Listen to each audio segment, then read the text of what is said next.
What does intelligence mean to you?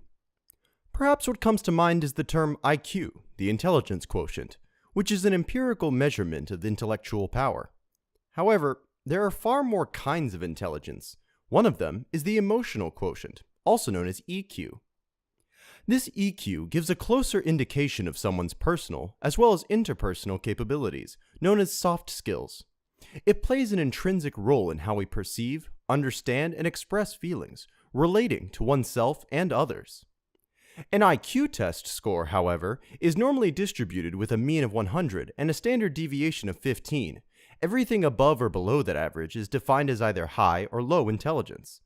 Because these tests are mainly based on analytical and mathematical thinking, it's difficult to define a true-to-life evaluation. One could say a high IQ will get you through school, while a high EQ will get you through life. In 1995, the American author and psychologist Daniel Goleman published his bestseller about emotional intelligence. He defines the EQ as a new way of thinking about the essential elements of a successful life. Until then, the IQ as measurement had never been questioned before. Goleman depicts 5 key aspects which constitute the EQ. Self-awareness. Let's take the example of a job interview. Before having the interview, it's helpful to put into awareness your own strengths, weaknesses, values, and goals. The more self-aware you are, the easier it is for you to trust in your gut feeling. This aspect forms the basis for a high emotional intelligence. Self-regulation.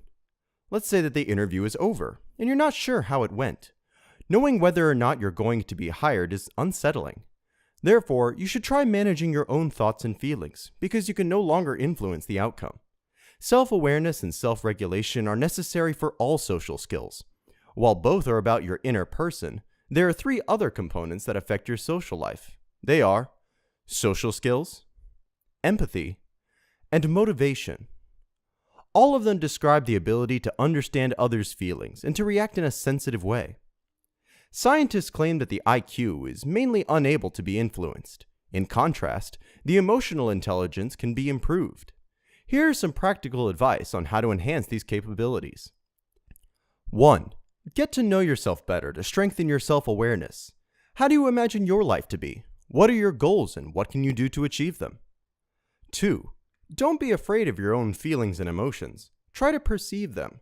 Know that every negative emotion, all anger and distress have a root. Is your reaction appropriate? Can you manage your feelings?